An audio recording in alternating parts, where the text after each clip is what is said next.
Hello friends, आज ये lecture 10 है। इसमें हम पढ़ेंगे computer memory and storage device कि कंप्यूटर में मेमोरी का कार्य क्या होता है और स्टोरेज डिवाइस क्या होते हैं। तो चलिए देखते हैं। देखिए, कंप्यूटर मेमोरी, इसके बारे में हम जान लेते हैं कि कंप्यूटर में मेमोरी क्या होता है। तो देखिए, it is a computer storage unit, यह कंप्यूटर की स्टोरेज यूनिट है जिसमें हम प्रोग्राम, डेटा, इंफॉर्मेशन को स्टोर करके हम रखते हैं। दूसरा पॉइंट है कि it is an important part of a computer, यह कंप्यूटर का एक महत्वपूर्ण हिस्सा होता है। मेमोरी के बिना कंप्यूटर कुछ भी कार्य नहीं कर सकता है। नेक्स्ट पॉइंट है कि in this we can store data and program, मतलब कि इस मेमोरी के अंतर्गत हम डेटा भी रखते हैं, इन्फॉर्मेशन जो भी सूचनाएं होती हैं वो भी हम रख सकते हैं, प्लस इसमें हम प्रोग्राम भी रख सकते हैं। नेक्स्ट है कि in this data is stored in binary format, memory में डेटा जो होता है बाइनरी फॉर्मेट में होता है। बाइनरी जो फॉर्मेट होता है वो होता है एक 0 और 1, यानी कि 0 1 को हम बाइनरी संख्या बोलते हैं। ये 2 डिजिट का होता है बाइनरी संख्या। मेमोरी में कुछ भी स्टोर होता है वो 0 1 के रूप में ही स्टोर होता है। हालांकि कंप्यूटर भी अपना कार्य करता है वो 0 1 के रूप में ही कार्य करता है। नेक्स्ट है कि there are several units depend on its size, मतलब कि इसमें डेटा को बाइनरी फॉर्मेट में स्टोर किया जाता है, लेकिन जो मेमोरी होती है मेमोरी के हिसाब से किया जाता है। मेमोरी की साइज अलग अलग होती है, उसके हिसाब से कैटेगराइज किया जाता है। नेक्स्ट है कि like byte, kilobyte, megabyte, gigabyte and terabyte, यानी कि मेमोरी के मेजरमेंट करने के लिए आपको बाइट्स मिलेंगे, किलोबाइट्स, मेगाबाइट्स, गीगाबाइट्स और टेराबाइट। कमर्शियल तक इतना इस्तेमाल किया जाता है, टेराबाइट जो मार्केट में सब जगह अवेलेबल है, टेराबाइट तक। नेक्स्ट है कि it has a smallest unit bit and the largest unit terabyte, यानी कि जैसे कि byte, kilobyte, megabyte, gigabyte and terabyte की अभी बात की हम, ये मेमोरी के क्या है, मापने के साइज है। तो इनमें सबसे छोटी जो इकाई है वो है हमारा बिट, और सबसे बड़ी इकाई जो है वो है terabyte. There are 2 types of memory, एक तरफ से कहा जाए कि मेमोरी को 2 भागों में बांटा गया है। ये 2 प्रकार के होते हैं, एक होता है प्राइमरी और एक होता है सेकेंडरी। देखिए, अब है हमारा मेमोरी मेजरमेंट यूनिट, यानी कि मेमोरी को मापने के जो सीक्वेंस होते हैं वो किस प्रकार हैं, आइए हम देखते हैं। देखिए, कंप्यूटर जो है हमारा है वो 0 और 1 पे काम करता है। यही 0 1 को हम बोलते हैं बाइनरी डिजिट, यानी कि बाइनरी नंबर। अब उसी में से 1 जो है 1 को बीट मान लिया गया है, ठीक है। तब यही 1 बीट मिलकर यहाँ पे 4 बीट हुआ है, 1 1 1 करके, तो ये 4 बीट बराबर होता है 1 निब्बल। और ये जो बीट है, बीट को रिप्रेजेंट करने के लिए स्मॉल बी का प्रयोग किया जाता है। ये जो है हमारा बीट का रिप्रेजेंटेशन बताता है कि बीट का सिग्नल है। अब उसी तरह 4 बीट बराबर 1 निब्बल, तो 8 बीट बराबर कितना हो गया है, 1 बाइट। अब देखिए, 1 बाइट जो है कंप्यूटर में किसी शब्द की लंबाई जो नापी जाती है वो बाइट में नापी जाती है। यहाँ से एक और क्वेश्चन बन सकता है, 8 बीट बराबर कितना निब्बल होगा, तो आप बता सकते हैं कि 8 बीट बराबर 2 निब्बल हो सकता है। इसको एन से प्रदर्शित किया जाता है, कैपिटल एन से। और यहाँ 4 बीट बराबर 1 निब्बल बता सकते हैं। अब उसी तरह ये 1 बाइट हो गया। अब 1 बाइट को यहाँ पे 2 के पावर 10 के हिसाब से ले जाया जा रहा है, यहाँ से सीक्वेंस बना के। 1024 बाइट बराबर होता है 1 KB, जिसको हम किलो बाइट बोलते हैं। उसी तरह 1024 किलो बाइट बराबर होता है 1 MB। तो इसी तरह सीक्वेंस यहाँ पे आएगा, 1024 MB बराबर 1 GB, 1024 GB बराबर 1 टेराबाइट। तो यहाँ पे ध्यान दीजिए, ये टेराबाइट तक किसी भी एग्जाम में पूछता है, क्योंकि कमर्शियल यहीं तक इस्तेमाल किया जाता है। इसके आगे ये साइंटिफिक्स पे इस्तेमाल किए जाते हैं, बट हम आपको और आगे बता दे रहे हैं। उसके बाद से टेराबाइट से बड़ा जो होता है वो पेटाबाइट होता है, उसके बाद हेक्साबाइट होता है, उसके बाद जेटाबाइट, योटाबाइट, ब्रोनोबाइट और जियोबाइट। तो ये सारे सीक्वेंस है, बट इसको आप याद रखिए चाहे ना रखिए, इससे कोई फर्क पड़ने वाला नहीं है किसी भी एग्जाम के पॉइंट ऑफ व्यू से देखा जाए तो। आप यहाँ से जान सकते हैं टेराबाइट तक। देखिए, सबसे जो छोटा होता है मेमोरी का इकाई यूनिट मापने के लिए वो होता है बीट, और सबसे बड़ा जो है वो है टेराबाइट। जब ये मार्केट में सब अवेलेबल हो जाएंगे, कमर्शियल पर्पस से बहुत से ज़्यादा लोग इस्तेमाल करने लग जाएंगे, तो ये टेराबाइट से हमारा आएगा पेटाबाइट। उसके बाद हेक्साबाइट, इस तरह सीक्वेंस से बढ़ता रहेगा, बट यहीं तक कमर्शियल इस्तेमाल किया जा रहा है। अब इस डायग्राम में अच्छे से समझिए मेमोरी के प्रकार। देखिए मेमोरी जो है दो प्रकार की होती है, एक होती है प्राइमरी मेमोरी और एक होती है सेकेंडरी मेमोरी। प्राइमरी मेमोरी को हम बोलते हैं प्राथमिक मेमोरी और सेकेंडरी मेमोरी को बोलते हैं द्वितीय मेमोरी। तो पहले हम प्राइमरी मेमोरी के बारे में जान लेते हैं। तो देखिए प्राइमरी मेमोरी को दो भागों में कैटेगराइज किया गया है, एक है हमारा रैम और एक है रोम। और रैम के दो पार्ट्स हैं, एस रैम और डी रैम। उसी तरह रोम के पार्ट्स हैं P ROM, E P ROM और ई पी रोम। इनके बारे में हम अच्छे से पढ़ेंगे। उसी तरह यहाँ पे हम बात कर रहे हैं सेकेंडरी मेमोरी। सेकेंडरी मेमोरी मुख्य रूप से 4 प्रकार की होती है। मैग्नेटिक टेप, जो इसका प्रचलन अब बंद हो गया है। अब आता है मैग्नेटिक डिस्क। मैग्नेटिक डिस्क में फ्लॉपी डिस्क है, बट एग्जाम का पॉइंट ऑफ व्यू से ये सब पूछता है। फ्लॉपी डिस्क का भी प्रचलन अब क्या हो गया है, बंद हो गया है। चलता है अब HDD, हार्ड डिस्क ड्राइव, ये मैग्नेटिक डिस्क है। अब आता है ऑप्टिकल, लेजर से चलने वाले, ये है CD, DVD, BRD, HVD, ये सब हमारे डिवाइसेस हैं, स्टोरेज सेकेंडरी। उसी तरह फ्लैश मेमोरी, जिसमें आता है आपका पेन ड्राइव और मेमोरी कार्ड।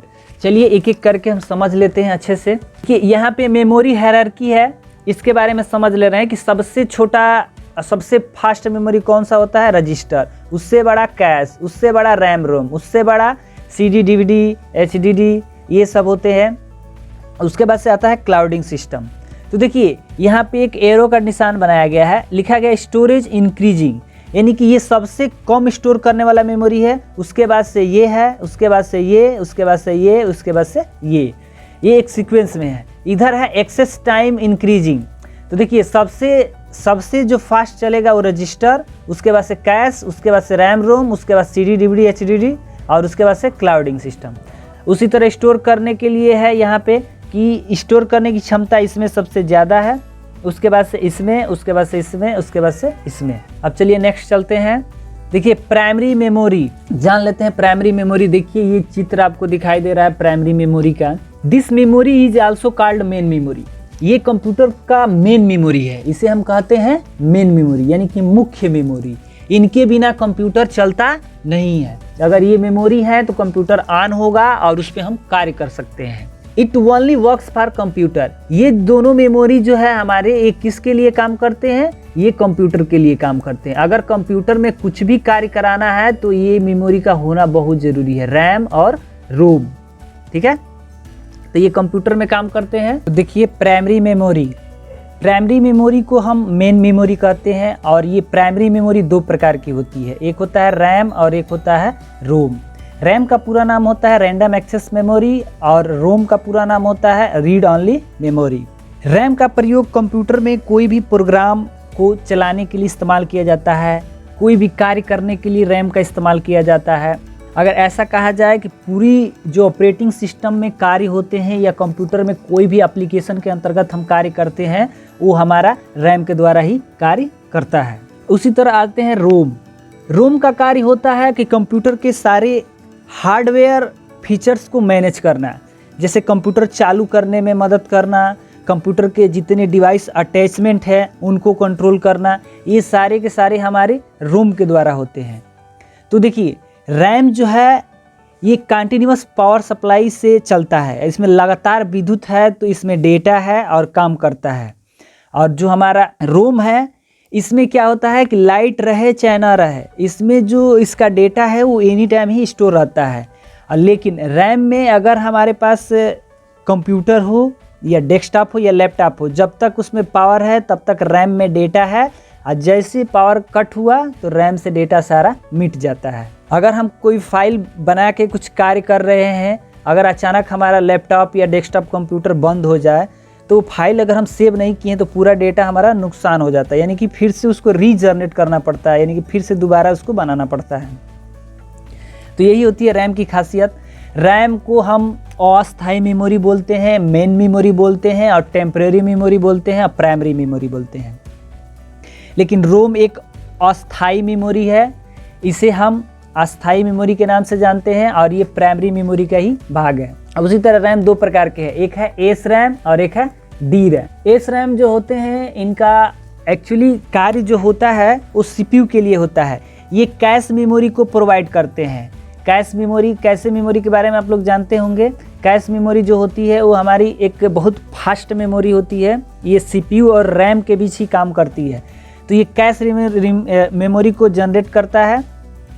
और डी रैम जो है ये इससे मुकाबले में फास्ट है। डायनामिक रैंडम एक्सेस मेमोरी, ये कंटिन्यूअस पावर सप्लाई से चलता है, इसको चार्ज होना पड़ता है। अब आते हैं रोम का मुख्य एग्जाम्पल हम आपको बता रहे हैं। जैसे हमारा कोई सिस्टम ऑन होता है, या मोबाइल एंड्रॉयड बेस हो, या लैपटॉप हो, या डेस्कटॉप कंप्यूटर हो, तो ऑपरेटिंग सिस्टम का नाम लिखता है, कुछ बेसिक इनपुट आउटपुट सिस्टम जो प्रोग्रामिंग है वो आपको नज़र आते हैं।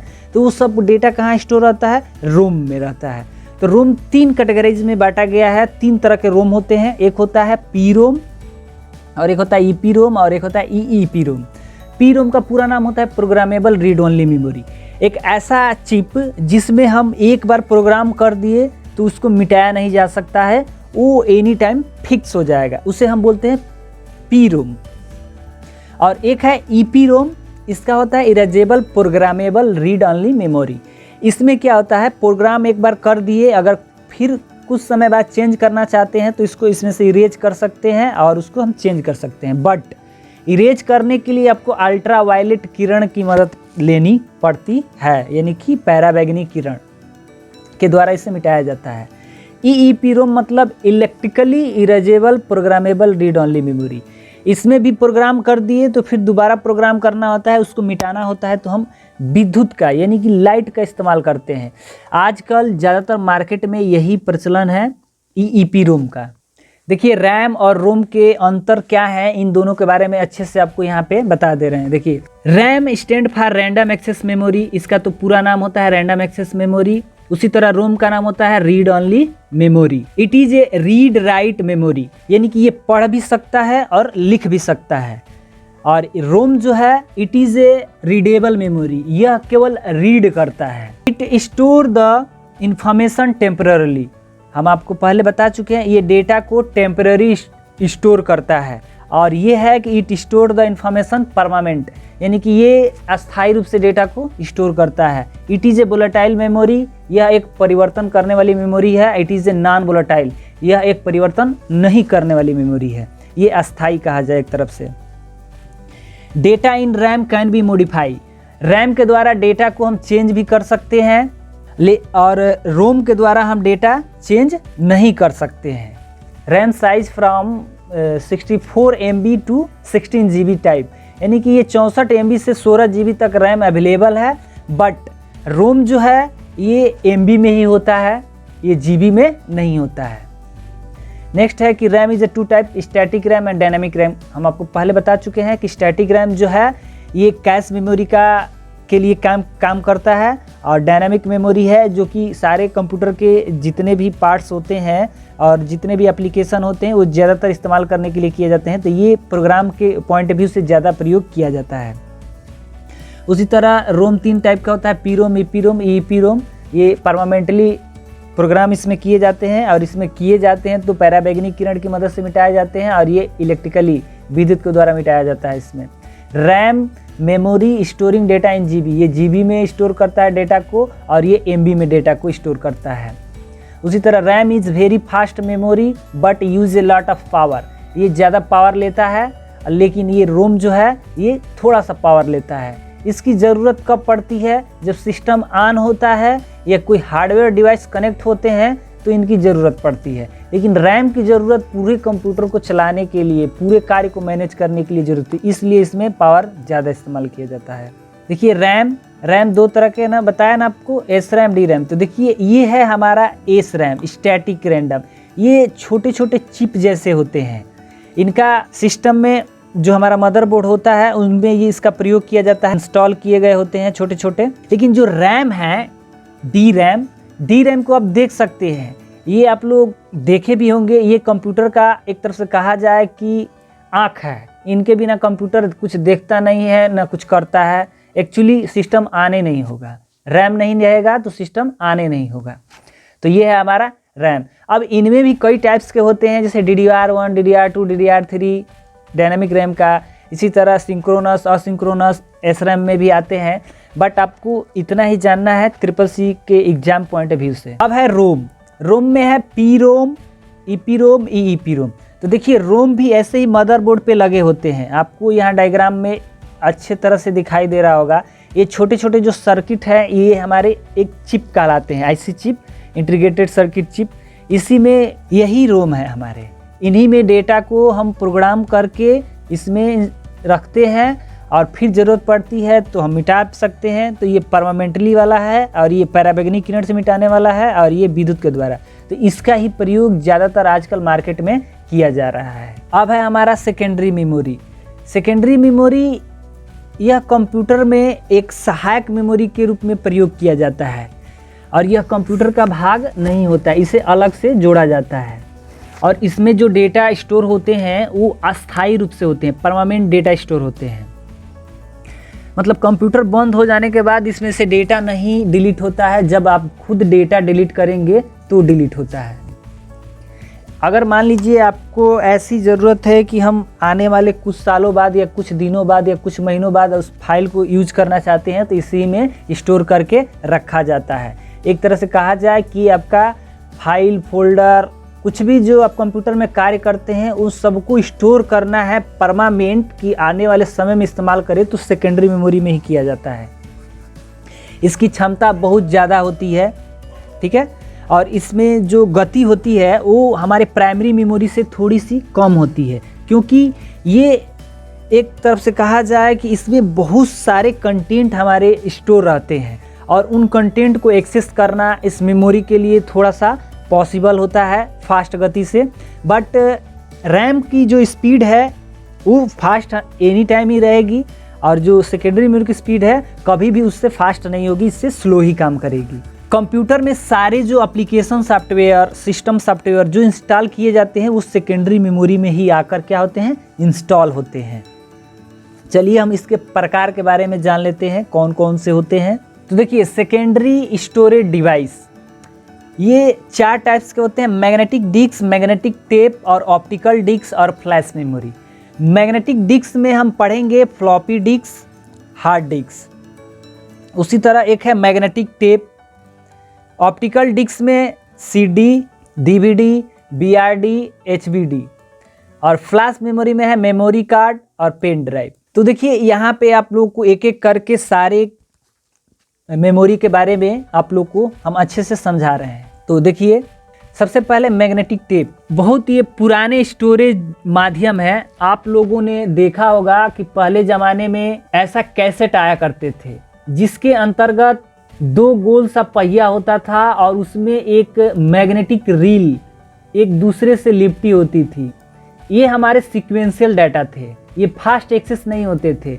अगर इसमें हम चाहें तो आज के समय में हम चैनल चेंज कर देते हैं, सॉन्ग को हम तुरंत जो चाहिए वो चीज़ हम प्ले कर देते हैं, लेकिन इनमें सीक्वेंशियल चलता था, बीच बीच में से हम नहीं चला सकते थे। तो यही था हमारा मैग्नेटिक टेप। उसके बाद आया हार्ड डिस्क। हार्ड डिस्क यानी कि मैग्नेटिक डिस्क 2 टाइप के। सबसे पहले आया फ्लॉपी डिस्क। फ्लॉपी डिस्क जो था हमारा ये भी मैग्नेटिक ही था, लेकिन इसकी साइज़ जो स्टोरेज थी ना वो MB में होती थी, जैसे 1.5 MB। सबसे अधिक जो थी हमारी 8 MB तक आई। इनका भी प्रचलन क्या हो गया, बंद हो गया। इनमें भी डेटा अस्थायी रूप से स्टोर नहीं होते थे और ज़्यादा डेटा नहीं इस्तेमाल कर सकते थे स्टोर करने के लिए। तो उसके बाद आया हार्ड डिस्क। हार्ड डिस्क में जो है कि डेटा आज भी हार्ड डिस्क का प्रयोग बहुत ज़्यादा होता है, बट इसमें क्या होता है कि इसकी एक्सेस टाइम जो है वो स्लो होती है, क्योंकि इसमें बहुत सारा कंटेंट रहता है तो इस मेमोरी को एक्सेस करने में थोड़ा टाइम लगता है। लेकिन आज के समय में इससे एडवांस आ गया है SSD, सॉलिड स्टेट डिस्क। इनमें क्या है, इनमें चिप का प्रयोग किया गया है, ये महंगा है। तो इनके बारे में हम आप लोगों को अच्छी से बताएंगे एक दूसरे वीडियो में, बट इतना ही इस कॉन्सेप्ट के माध्यम से इतना ही समझिए कि ये हमारे स्टोरेज माध्यम जो है ये सेकेंडरी है और इनमें डेटा हम भविष्य के इस्तेमाल के लिए भी स्टोर करके अस्थायी रूप से डेटा रखते हैं। अब आता है ऑप्टिकल डिस्क। ऑप्टिकल डिस्क जो है हमारा लेजर से चलता है। ये 4 टाइप्स के हैं। CD है, CD जिसका पूरा नाम है कॉम्पैक्ट डिस्क, जिसकी साइज जो होती है 700 MB होती है। ये पहले ज़माने में CD यानी कि जो भी मूवी रिलीज होती थी उसमें 2 डिस्क होते थे, तब एक मूवी आती थी। लेकिन DVD यानी कि डिजिटल वीडियो डिस्क या डिजिटल वर्सटाइल डिस्क दोनों होता है इसका पूरा नाम। ये 4.7 GB होती थी। इसमें अगर हम डेटा की बात करें तो इसके मुकाबले ज़्यादा डेटा स्टोर होता था। जैसे अगर आप अनुमान करेंगे तो पहले ज़माने में इसमें 4-4 मूवी आती थी। अगर आप लोग इस्तेमाल किए होंगे तो, नहीं किए होंगे तो साइज़ से आप लोग मालूम कर सकते हैं कि GB MB कौन सा बड़ा होता है, जो हमने पीछे आपको बताया अभी। उसी तरह BRD आया ब्लू रे डिस्क जो 25 से 50 GB था, ठीक है। और उसी तरह HBD होलोग्राफी वर्सटाइल डिस्क, ये 1 से 2 TB इस्तेमाल किया जाता है, बट इसका प्रयोग साइंटिफिक्स के लिए किया जाता है। इसका प्रयोग वैज्ञानिक तौर पे किया जाता है, हम लोग के लिए जनरली कमर्शियल इस्तेमाल नहीं किया जाता है। अब है फ्लैश मेमोरी। फ्लैश मेमोरी में आता है पेन ड्राइव। पेन ड्राइव आप लोगों ने देखा होगा, एक छोटा सा रिमूवल ड्राइव होता है जिसमें हम डेटा लेकर एक स्थान से दूसरी स्थान तक आसानी से जा सकते हैं। और जो एंड्रॉयड फ़ोन में हम मेमोरी कार्ड इस्तेमाल करते हैं या डिजिटल कैमरा में अन्य जगहों पर, कई जगहों पे इस्तेमाल किया जाता है। तो ये है हमारे फ्लैश मेमोरी, जिनका प्रयोग हम बार बार या एक स्थान से दूसरे स्थान तक डेटा ले जाने के लिए इस्तेमाल किया जाता है। ये फिक्स मेमोरी नहीं होते हैं, ये ट्रेवल करते रहते हैं, इधर से उधर जाते रहते हैं, आते रहते हैं, ठीक है। तो ये सेकेंडरी मेमोरी के उदाहरण हैं, आप लोग अच्छे से इसको समझ जाइए। जितने भी हम मेमोरी पढ़े हैं इनका यहाँ पे पूरा नाम लिखे हैं। रैम है, रैम का पूरा नाम रैंडम एक्सेस मेमोरी होता है। SRAM का static random access memory, DRAM का dynamic random access memory. ROM का है रीड ओनली मेमोरी, PROM का programmable read only memory, EPROM का erasable programmable read only memory, और EEPROM का electrically erasable programmable read only memory, और FDD का floppy disk drive, HDD का hard disk drive, CD का कॉम्पैक्ट डिस्क, DVD का digital video disc और digital versatile disc. ये दोनों होता है। आपको एग्जाम में जो भी पूछे उस पर ट्रिक मार सकते हैं अगर इन दोनों में से कोई एक ऑप्शन रहे तो। BRD का मतलब है ब्लू रे डिस्क और HBD का holography versatile disc. Thanks for watching my video. Subscribe this channel to get more video.